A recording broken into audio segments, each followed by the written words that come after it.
evening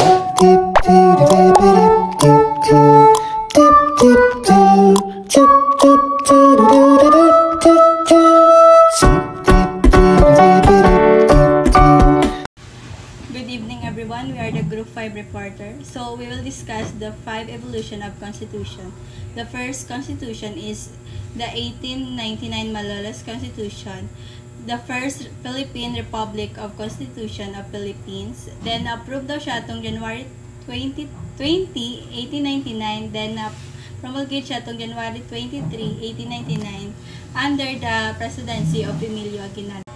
Tapos, ang main purpose daw sa Malolos Constitution is gi-establish ang first Philippine Republic nga gaing para makita sa mga Pilipino nga capable man ta sa self-governance after sa Spanish rule. Ang 1899 Malolos Constitution kay very important daw na nga document sa Pilipinas. Nga history kay nagashow nga ang Pilipinas were ready to govern themselves after some being under sa Spanish rule nga more than 300 years. Then, approve ang Malolos Constitution sa Bulacan. Tapos, ang amo daw niya Constitution, ga-create siya sang democratic government. Meaning, it's a powerful bilang sa mga tao. May tatlo ka main branches. First branches is executive, ay nagpapatupad ng batas. Then, ang legislative naman, nagagawa ng batas. Then, ang last is judicial, nagahatag siya sang katarungan sa mga batas. So, ginaprotektahan Japon ang rights ng mga tao. Tapos, ang another importance ng Malolos Constitution ay ang separation sa church kag sang state. Which mean, ang government kag religion kay independent sila sa isa kag isa. Tapos, gina-emphasize ang Malolos Constitution ang value, education na requirement sa tanan nga bata nga para sa free primary school. So, gitawag nga Malolos Constitution because it was draft and approved in Malolos, Bulacan, where the first Philippine was established. So, ang main author sa 1899 Malolos Constitution kay si Felipe Calderon y Roca. My name is Camille Guindon Atom. My topic is 1935 Constitution.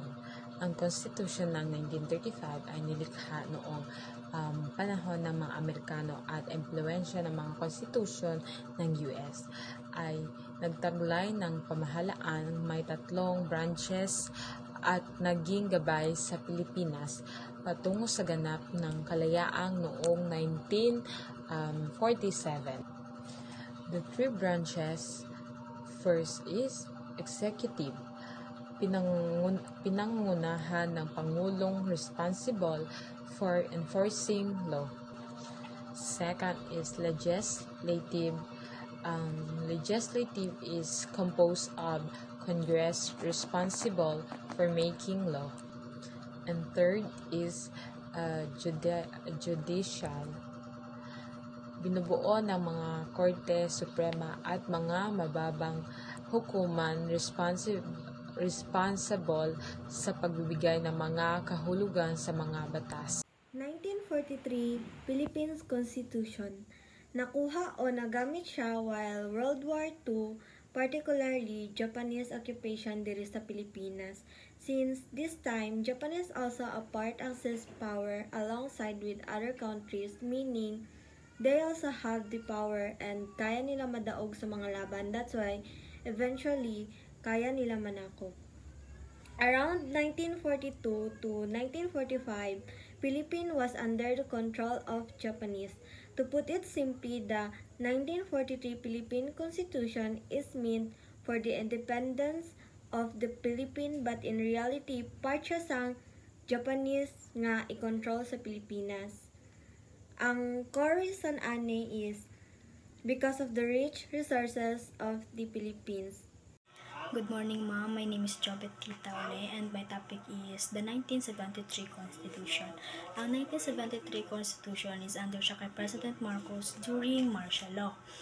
Ang main reason nga ginhimo niya is para palawakin ang kapangyarihan at tugunan ng sinasabi niyang tumataas na rebelyong komunista.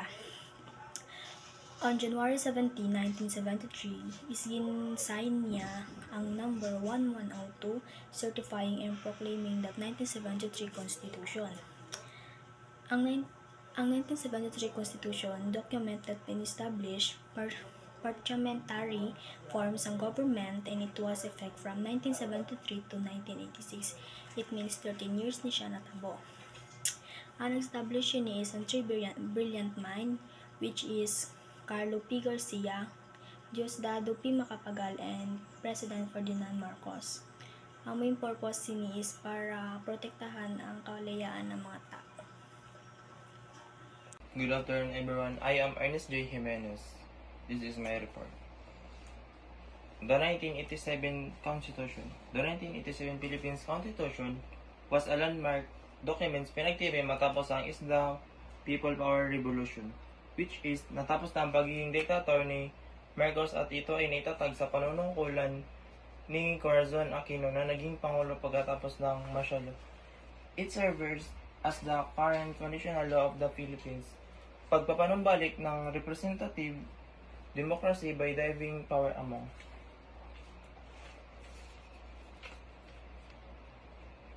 executive, legislative, judicial. Executive means sila nag-approve ng law na ginawa or ang nag-approve ng law. Legislative means sila ang gumagawa ng law. Judicial means sila ang nagtitake ng law o sumusunod sa batas. Sa tingin nyo, sino kaya ang nakabilang sa executive?